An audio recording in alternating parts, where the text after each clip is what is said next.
From orbit, the Korean peninsula presents one of the starkest divides on Earth. While the nations surrounding it blaze with electricity and interconnected commerce, North Korea sits in mere total darkness. This chart tracks the number of North Koreans who successfully defected to South Korea each year. At the peak in 2009, nearly 3,000 people made it out. By 2022, that number reached an all-time low of exactly 67. This collapse in successful escapes is the result of a deliberate strategy.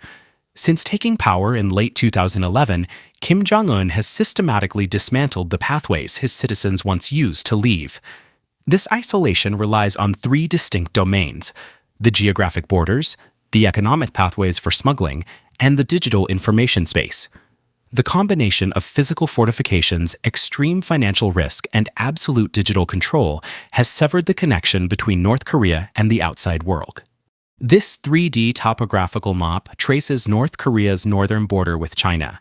Under the guise of COVID-19 precautions, the regime built hundreds of kilometers of new walls, double-layered fencing, and guard posts along the Yalu and Tumen rivers. They established strict buffer zones around these barricades. Any citizen spotted attempting to approach these zones faces a direct, unconditional shoot-to-kill order from Border Patrol. For decades, this 1,300-kilometer stretch of wilderness was the primary escape hatch. It winds through sparsely populated mountains and dense forests that were historically difficult for the military to patrol effectively. Defectors used the local environment to bypass guards. During the summer, they found shallow points to wade across the water. In the winter, the rivers froze solid, allowing them to walk across the ice into China. Today, concrete and barbed wire block those natural choke points. A landscape that once provided cover has been converted into a solid military barricade. Even if a citizen survives the crossing, they enter a China that has changed. Since 2016, the Chinese government has installed an estimated 620 million surveillance cameras, creating an automated grid that identifies and flags undocumented individuals. This chart shows the economic consequence of surveillance. To compensate for risks, smugglers raised their fees from $2,000 in 2007 to over $21,000 today.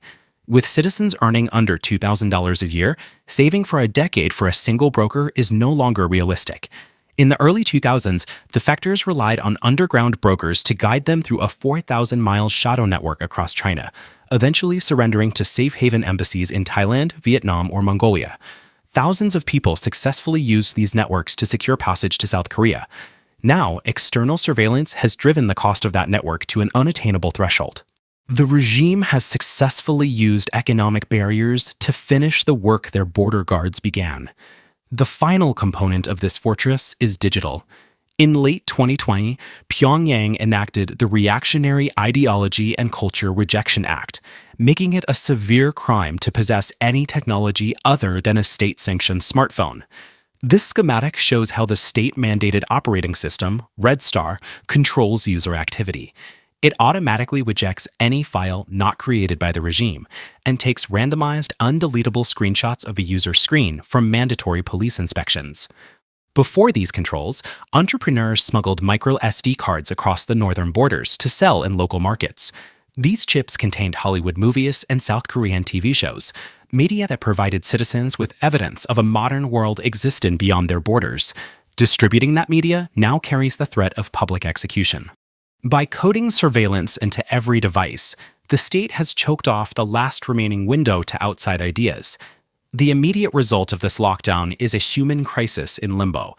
There are currently up to 1,000 North Korean defectors held in Chinese prisons because Pyongyang refuses to allow them back, citing virus concerns. When the regime eventually accepts their return, these individuals face immediate transfer to hard labor camps or execution. The physical exits are lined with concrete. Smuggling fees require a lifetime of savings, and the devices intended to connect people instead monitor them. From orbit, the northern half of the peninsula remains an isolated void on the global map. The Kim regime has systematically removed every exit. North Korea now exists as a hermetically sealed reality, effectively separated from the rest of the human timeline.